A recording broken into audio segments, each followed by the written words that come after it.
सभी को नमस्कार। हम पढ़ रहे थे हिंदी व्याकरण और हिंदी व्याकरण में शब्द विचार के अंतर्गत हम प्रयोग के आधार पर जो शब्द थे उनके बारे में चर्चा कर रहे थे, विकारी और अविकारी शब्द। तो विकारी शब्दों में सबसे पहले जो विकारी शब्द था वो था संज्ञा। क्या था? संज्ञा। वो क्या था? संज्ञा। तो आज हम जो संज्ञा शब्द हैं, जो विकारी शब्द हैं, क्या है? विकारी हैं। विकारी शब्द किसे कहते हैं? जो शब्द लिंग, वचन, कारक और काल के कारण अपना रूप परिवर्तित कर लेते हैं, अपना रूप बदल लेते हैं, वो क्या कहलाते हैं? विकारी शब्द कहलाते हैं। तो विकारी शब्दों के अंतर्गत हम पढ़ेंगे सबसे पहले संज्ञा, कि संज्ञा किसे कहते हैं। संज्ञा किसे कहते हैं? क्या चीज है संज्ञा? तो हम कह सकते हैं कि किसी व्यक्ति,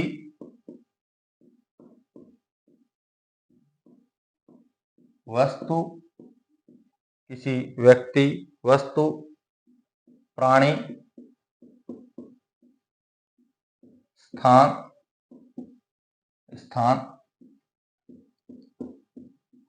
और भाव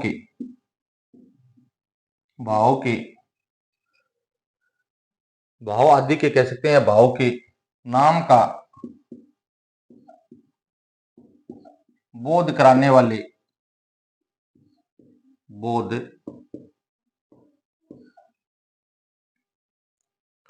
शब्द,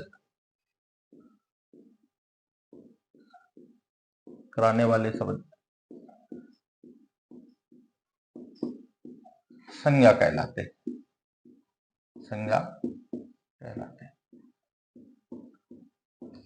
यानी सामान्य शब्दों में कहें तो किसी का कोई नाम है, यानी चाहे वो व्यक्ति हो, वस्तु हो, स्थान हो या किसी प्रकार का भाव हो, यानी उसका क्या? नाम। तो नाम का बोध कराने वाले शब्द क्या है? संज्ञा शब्द है। तो हम कह सकते हैं किसी व्यक्ति, वस्तु, प्राणी, स्थान और भाव के नाम का बोध कराने वाले शब्द क्या कहलाते हैं? संज्ञा कहलाते हैं। दैनिक जीवन में हमारा जो दैनिक जीवन, हम व्याकरण की नए बात करके दैनिक जीवन में हम स्थान भी देखते हैं, वस्तुओं को भी देखते हैं, प्राणियों को भी देखते हैं, व्यक्तियों को भी देखते हैं। तो दैनिक जीवन में जो हम प्रतिदिन जो ये चीजें देख रहे हैं, तो इनको देख करके जो संज्ञा है उस संज्ञा को यानी हम कितने रूपों में देख पाते हैं। तो संज्ञा जो है, संज्ञा में दैनिक जीवन में 4 रूपों में देखने को मिलती है। कौन कौन से? संज्ञा प्राणीवाचक भी हो सकती है, संज्ञा प्राणीवाचक भी हो सकती है।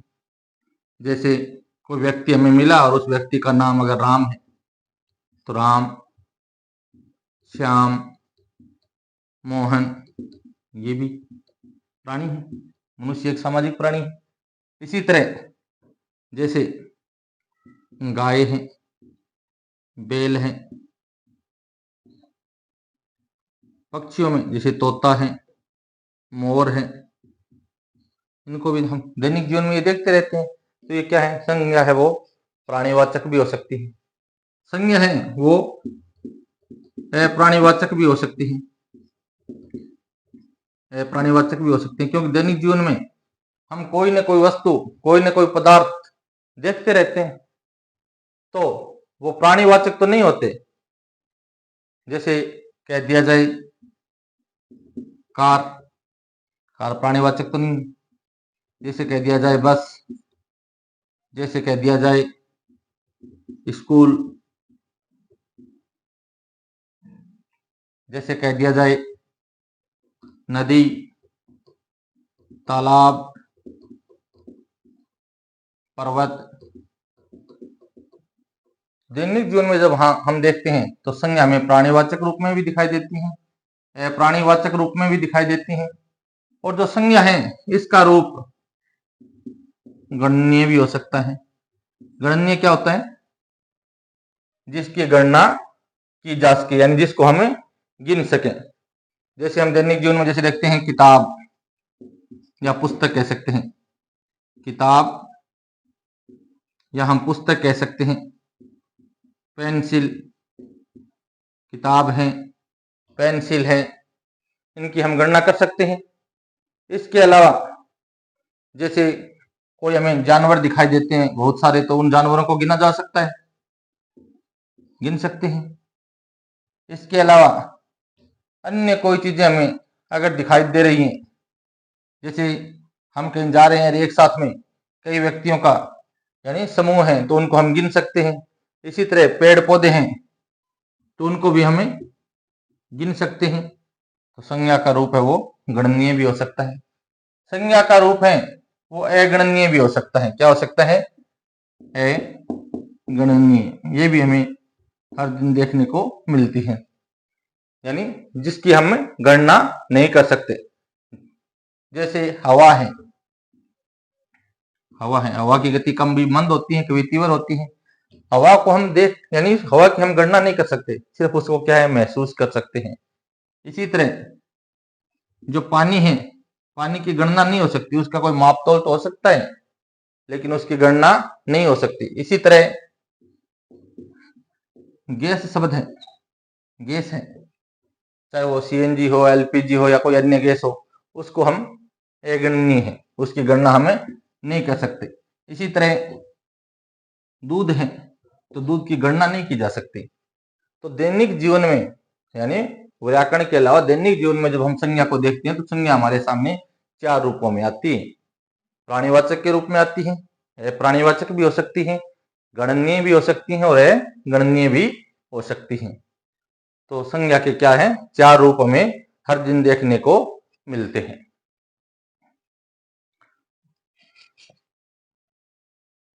आप स्क्रीनशॉट लेना चाहो तो एक बार ले सकते हो, ताकि याद रहे कि संज्ञा है वो दैनिक जीवन में हमें 4 रूपों में यानी देखने को मिलती है।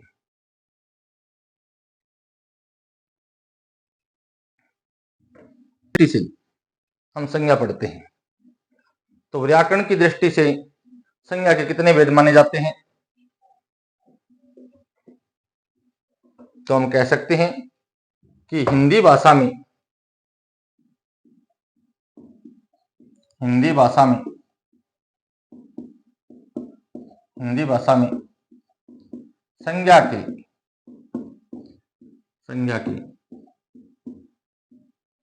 3 भेद माने जाते हैं। 3 भेद माने जाते हैं, यानी मूल रूप से संज्ञा के कितने भेद हैं? 3। मूल रूप से कितने भेद हैं? 3 भेद हैं। 3 भेद कौन कौन से?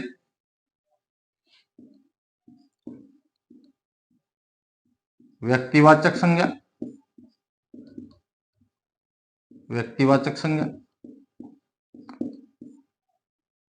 नंबर 2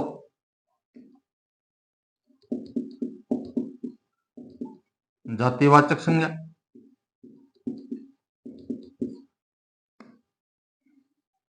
और भाववाचक संज्ञा। व्यक्तिवाचक संज्ञा, जातिवाचक संज्ञा और भाववाचक संज्ञा। कुछ विद्वान या कई पुस्तकों में हम देखते हैं, जो अलग अलग पब्लिकेशन की पुस्तकें होती हैं, उनमें संज्ञा के 5 भेद कहते हैं। वो संज्ञा के मूल रूप से 3 ही भेद होते हैं। कितने होते हैं? 3। ये जो जातिवाचक संज्ञा है, इसके 2 उपभेद अवश्य होते हैं, 2 उपभेद और माने जाते हैं इसके, लेकिन उनकी गणना किसके अंतर्गत की जाती है? जातिवाचक संज्ञा के ही अंतर्गत की जाती है। जिसे द्रव्यवाचक एक रूप तो आता है द्रव्यवाचक संज्ञा के रूप में, और दूसरा आता है समूहवाचक संज्ञा के रूप में। तो हमें पेपर में पूछ लिया जाए कि हिंदी भाषा में मूल रूप से संज्ञा के कितने भेद माने जाते हैं, संज्ञा के कितने भेद माने जाते हैं, तो कितने माने जाते हैं? 3 ही माने जाते हैं। हाँ, जातिवाचक संज्ञा है, इसके 2 उपभेद हैं, द्रव्यवाचक और समूहवाचक। सामान्य तौर पर बात करें, व्यक्तिवाचक संज्ञा कौन सी होगी? यानी जो संज्ञा शब्द चाहे कोई व्यक्ति हो, वस्तु हो, स्थान हो या कोई प्राणी हो, उसके नाम का बोध करवाएगी। व्यक्तिवाचक किसका बोध करवाएगी? नाम का। किसका? नाम का। नाम का बोध करवाएगी। जातिवाचक जो संज्ञा है, जातिवाचक संज्ञा कोई व्यक्ति है, वस्तु है, स्थान है, तो उसके क्या संपूर्ण जाति कह सकते हैं, संपूर्ण जाति का बोध करवाएगी। क्या? संपूर्ण जाति का बोध करवाएगी। संपूर्ण जाति का बोध। भाववाचक जो संज्ञा है वो क्या है? किसका बोध करवाएगी? भाव का। किसका? भाव का। और जातिवाचक संज्ञा के दो जो उपभेद माने जाते हैं, उपभेद माने जाते हैं, द्रव्यवाचक और समूहवाचक। तो द्रव्यवाचक संज्ञा है वो तो तरल पदार्थ जो होते हैं, यानी द्रव्य स्वरूप में जो पदार्थ होते हैं उनका बोध करवाती हैं। और समूहवाचक जो संज्ञा होती हैं वो समूह का बोध करवाती हैं। किसका? समूह का। किसी भी प्राणी का, प्राणियों का समूह हो सकता है, वस्तुओं का समूह हो सकता है, जहां समूह का बोध होगा वो क्या है? समूहवाचक है।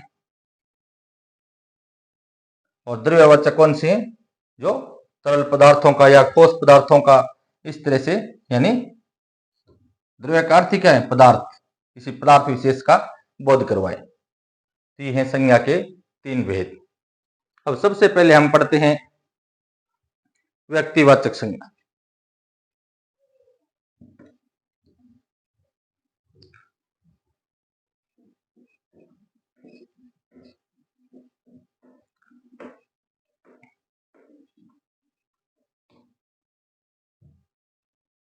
व्यक्तिवाचक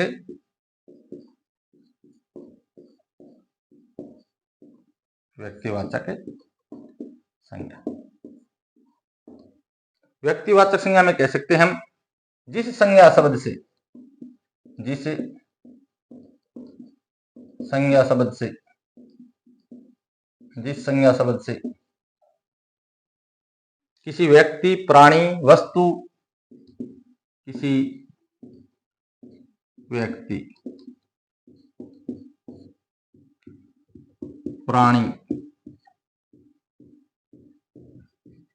वस्तु, किसी व्यक्ति, प्राणी, वस्तु या स्थान विशेष के, या स्थान विशेष के, स्थान विशेष के, स्थान विशेष के नाम का ज्ञान होता हो, नाम का ज्ञान होता है। जिस संज्ञा शब्द से किसी व्यक्ति, प्राणी, वस्तु या स्थान विशेष के नाम का ज्ञान होता है वह व्यक्तिवाचक संज्ञा कहलाता है। वह व्यक्तिवाचक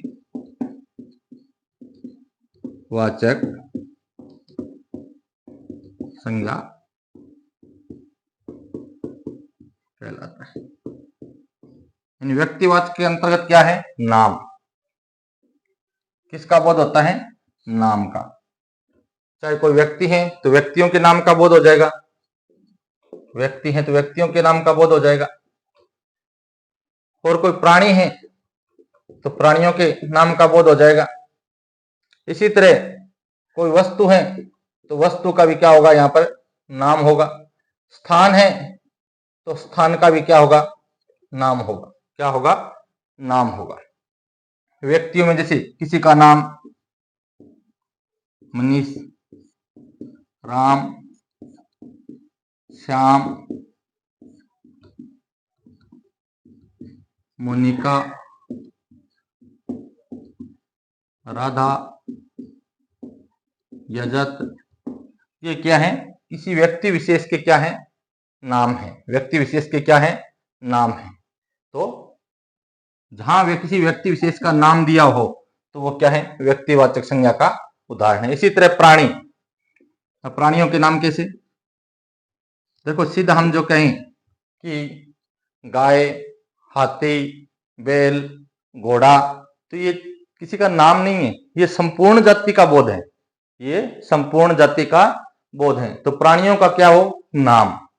और नाम से अभिप्राय ऐसा है कि नाम ऐसा हो जिस नाम की क्या रही हो, प्रसिद्धि रही हो, तभी वो व्यक्तिवाचक है। जैसे घर में हमारे पास में अगर कोई प्राणी है, कोई जानवर है, कोई पशु है, उसका हमने अपने घर में कोई नाम रख रखा है, तो वो हमारे लिए ही व्यक्तिवाचक संज्ञा है, सबके लिए नहीं है। तो व्यक्तिवाचक संज्ञा में कौन से प्राणी आएंगे, जिनका क्या हो, यानी प्रसिद्ध नाम हो, उसके नाम की कहीं प्रसिद्धि रही हुई हो, तो वो क्या है, व्यक्तिवाचक संज्ञा का उदाहरण है। जैसे कह दिया जाए चेतक। अब चेतक है वो महाराणा प्रताप के घोड़े का नाम है, सब जानते हैं। तो चेतक शब्द क्या है, यानी व्यक्तिवाचक संज्ञा है, एक प्राणी का नाम है। इसी तरह कह दिया जाए कामधेनु, क्या है, ये गाय का नाम है, लेकिन प्रसिद्ध गाय थी, तो ये क्या है, व्यक्तिवाचक संज्ञा का उदाहरण है। इसी तरह कह दिया जाए ऐरावत, एक हाथी का नाम है, लेकिन इसकी क्या है, इंद्र का हाथी है ऐरावत, लेकिन इसकी क्या है, प्रसिद्धि रही है, तो ये क्या है, व्यक्तिवाचक संज्ञा है। इसी तरह कह दिया जाए लूणा, राम प्रसाद, तो ये हल्दी घाटी के युद्ध के दोनों क्या थे, हाथी थे, तो इनकी क्या रही है, प्रसिद्धि रही। तो जिन प्राणियों की क्या हो, प्रसिद्धि हो, वो किसके अंतर्गत आएंगे, व्यक्तिवाचक संज्ञा के अंतर्गत आएंगे। इसी तरह वस्तुओं में जैसे हम कह दें पंखा, मोटर, कार है, तो ये वस्तु, लेकिन पंखा, मोटर, कार किसी का नाम नहीं है, एक जाति विशेष समूह का बोध कराने वाले शब्द है, जातिवाचक संज्ञा के उदाहरण होंगे। हाँ, अगर उनका कोई नाम है, जैसे कह दिया जाए, जैसे कार शब्द सीधा कहा जाए तो क्या है, जातिवाचक है, और ये कहा जाए मारुति कार, उसका नाम साथ में, तो फिर वो क्या है, व्यक्तिवाचक है। इसी तरह कह दिया जाए पंखा, और एक ये कहा जाए बजाज पंखा, उसका नाम साथ में होगा, तो वो वस्तु क्या होगी, व्यक्तिवाचक संज्ञा का उदाहरण होगी। इसी तरह कह दिया जाए खेतान कूलर, अब कूलर शब्द है वो तो क्या है, जातिवाचक का उदाहरण है, लेकिन साथ में उसका नाम जुड़ा हुआ है, तो फिर वो क्या है, व्यक्तिवाचक है। इसी तरह हम कहते हैं मोबाइल, और मोबाइल के साथ में उसका अगर नाम जुड़ा हुआ, जैसे कहते हैं नोकिया मोबाइल,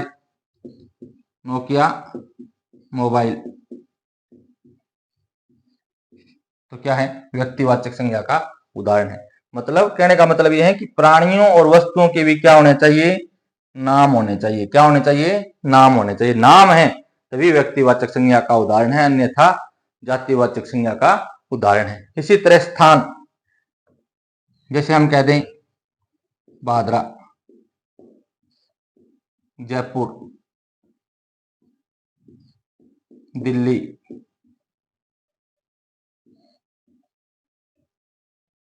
इसी तरह हम कह दें लाल किला,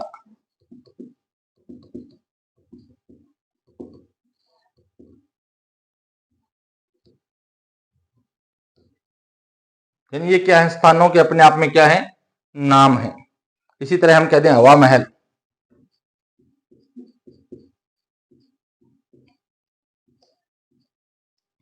यानी चाहे वो व्यक्ति हो, चाहे कोई वस्तु हो, प्राणी हो, चाहे कोई स्थान हो, उसका क्या होना चाहिए, नाम।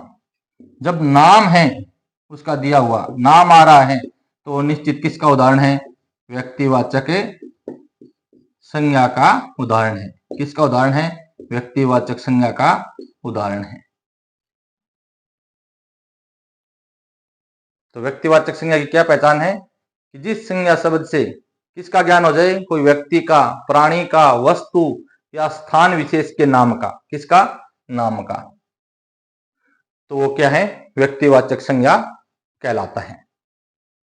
आप स्क्रीनशॉट लेना चाहो तो एक बार स्क्रीनशॉट ले सकते हैं।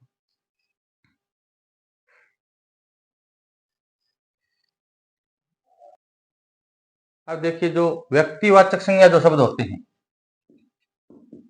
व्यक्तिवाचक जो संज्ञा शब्द होते हैं या व्यक्तिवाचक जो संज्ञा होती है, उसकी पहचान कैसे करें। व्यक्तिवाचक संज्ञा की पहचान, कि व्यक्तिवाचक जो संज्ञा है उसके अंतर्गत किस किस के नाम आते हैं। यानी नाम तो निश्चित है, नाम आएगा तभी व्यक्तिवाचक है, तो किस किस के नाम आते हैं। नंबर 1, व्यक्तियों के नाम, व्यक्तियों के नाम, जैसे किसी का नाम राम है, किसी का श्याम है, किसी का मोहन है, किसी का गीता है,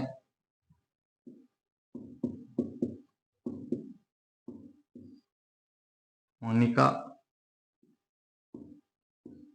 यानी किसी भी, चाहे वो स्त्रीलिंग हो या पुल्लिंग हो, अगर व्यक्ति विशेष का नाम है, सारे के सारे यानी व्यक्तियों के जो नाम है वो किस में आते हैं, व्यक्तिवाचक संज्ञा के अंतर्गत आते हैं। इसी तरह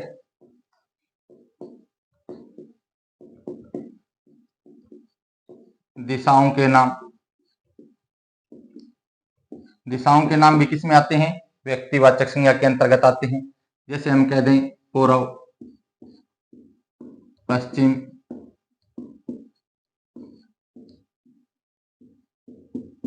उत्तर, दक्षिण, तो दिशाओं के नाम भी किस में आते हैं, व्यक्तिवाचक संज्ञा के अंतर्गत आते हैं। नंबर 3, देशों के नाम,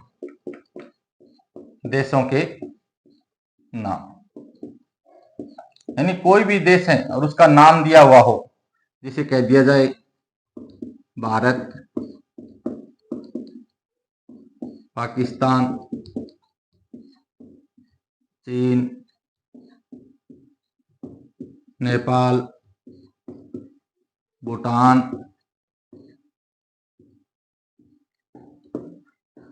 अमेरिका, यानी देशों के नाम भी किसके अंतर्गत आते हैं, व्यक्तिवाचक संज्ञा के अंतर्गत आते हैं। उसके बाद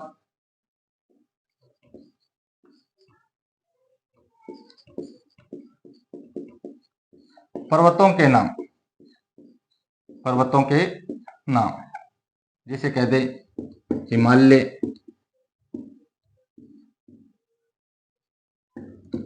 अरावली,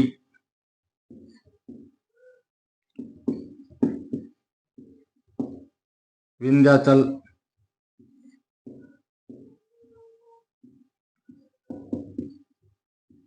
गोवर्धन, ये क्या है, पर्वतों के नाम है। पर्वतों के नाम भी किसके अंतर्गत आएंगे, व्यक्तिवाचक संज्ञा के अंतर्गत आएंगे। इसी तरह सागरों के नाम,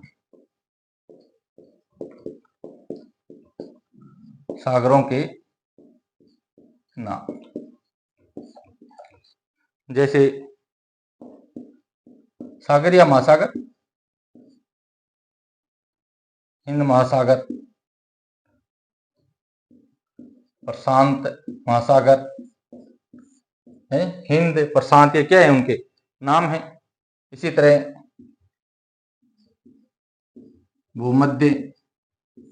भूमध्य सागर हम कहते हैं। क्या होना चाहिए, नाम होना चाहिए। क्या होना चाहिए, नाम आ रहे हैं तो वो क्या है, व्यक्तिवाचक संज्ञा के उदाहरण है। इसी तरह नदियों के नाम,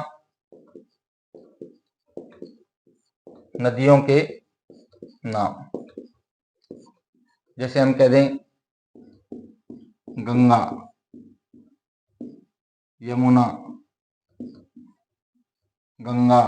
यमुना, गोदावरी,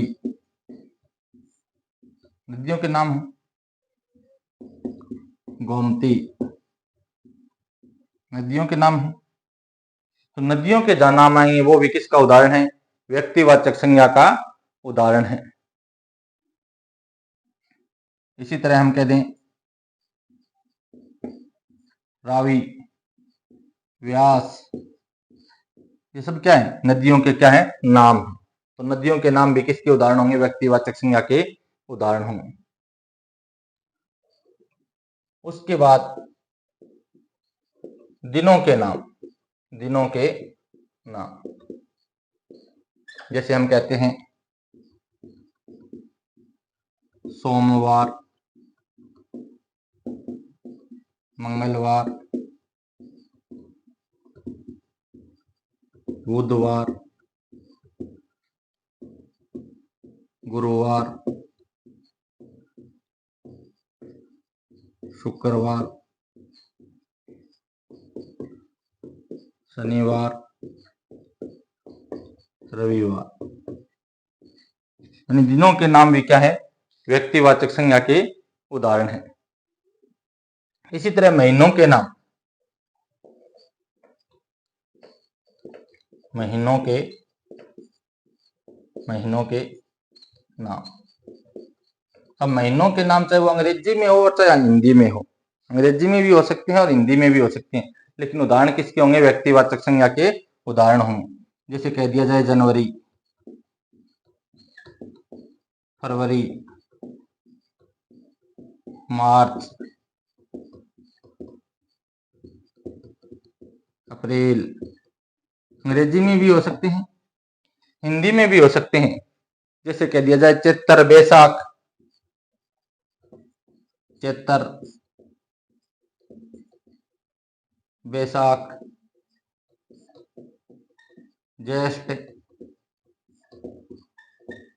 आषाढ़। तो हिंदी और अंग्रेजी दोनों में अगर महीनों के नाम है तो किसके उदाहरण है? व्यक्तिवाचक संज्ञा के उदाहरण है। एक बार आप इसका स्क्रीनशॉट लेना चाहो तो स्क्रीनशॉट ले सकते हैं।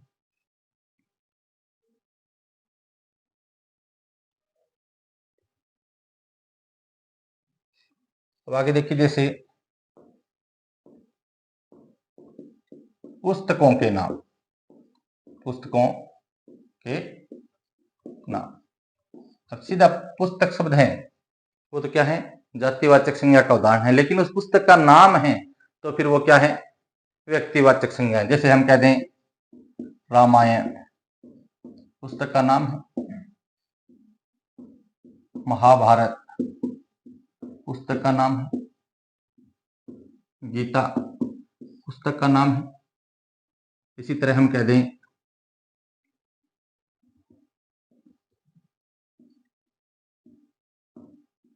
कर्म भूमि,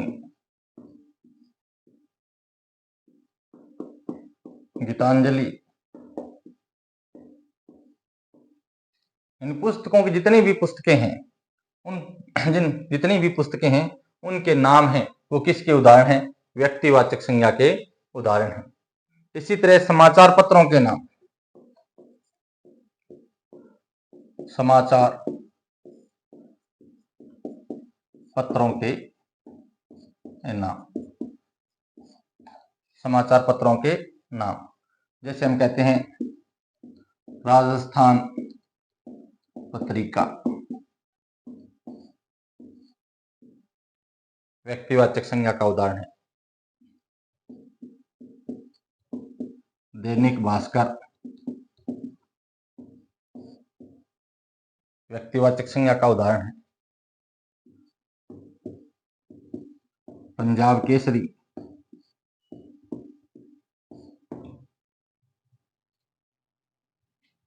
इसी तरह हम कह देते हैं दैनिक नवज्योति,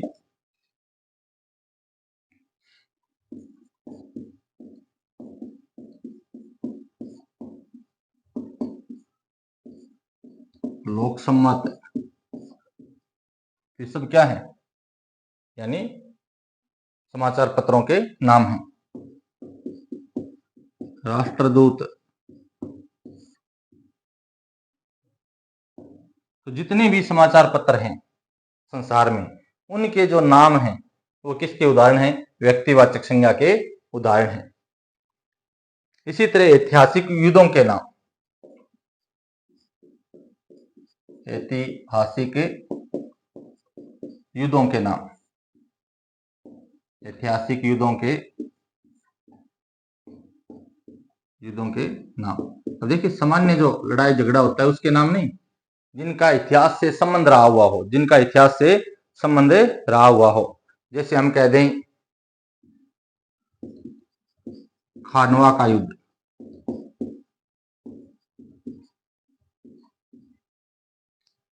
नाम है तो व्यक्तिवाचक संज्ञा का उदाहरण है। जैसे हम कह दें हल्दी घाटी का युद्ध,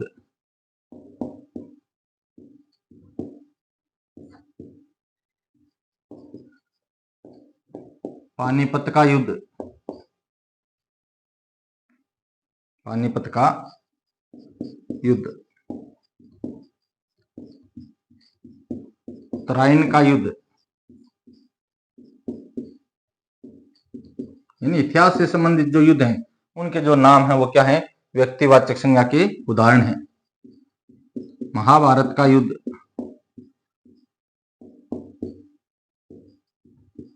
महाभारत का कह सकते हैं या कुरुक्षेत्र का कह सकते हैं।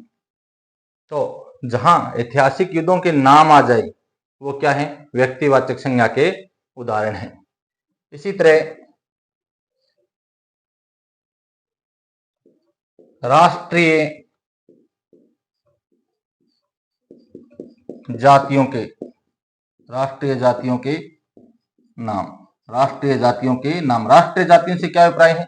जैसे हम भारत में रहते हैं तो भारतीय कहलाते हैं, बांग्लादेश में रहने वाले बांग्लादेशी कहलाते हैं, पाकिस्तान में रहने वाले पाकिस्तानी कहलाते हैं। तो ये राष्ट्रीय जातियों के क्या है, नाम है। जैसे हम भारतीय, यानी हम भारत में रहते हैं तो हम क्या कहलाते हैं, एक राष्ट्र विशेष के नाम पर हमारी जाति है वहां, तो हम क्या कहते हैं, हमारी राष्ट्रीय जाति क्या है, भारतीय। इसी तरह पाकिस्तानी, चीनी, बांग्लादेशी, भूटानी,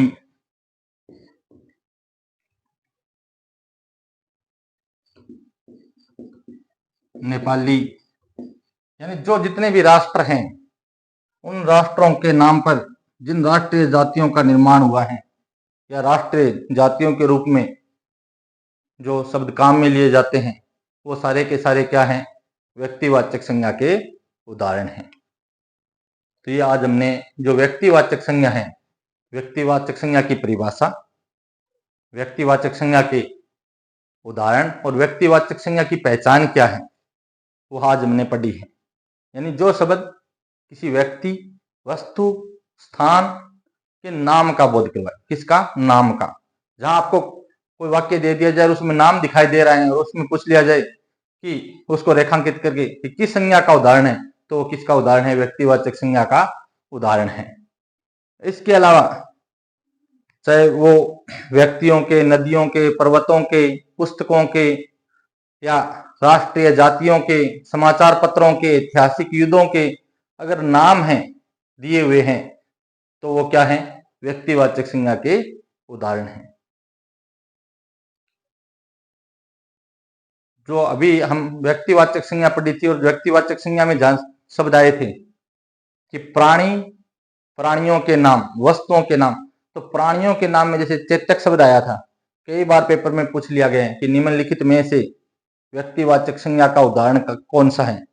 तो जहां कोई यानी प्रसिद्धि प्राप्त किसी प्राणी यानी किसी जीव का अगर नाम है तो वो किसका उदाहरण है, व्यक्तिवाचक संज्ञा का उदाहरण है। तो चेतक कह दें, कामधेनु कह दें, ऐरावत कह दें, लूणा, राम प्रसाद, ये सब क्या है, यानी प्रसिद्ध जो यानी प्राणी हैं उनके क्या है, जानवर हैं, उनके नाम हैं। तो वो किसके अंतर्गत आएंगे, व्यक्तिवाचक संज्ञा के अंतर्गत आएंगे। आज हमने व्यक्तिवाचक संज्ञा पढ़ी है और आगे की जो क्लास होगी उसमें हम जातिवाचक संज्ञा विस्तार के साथ पढ़ेंगे। आप सबका बहुत बहुत धन्यवाद।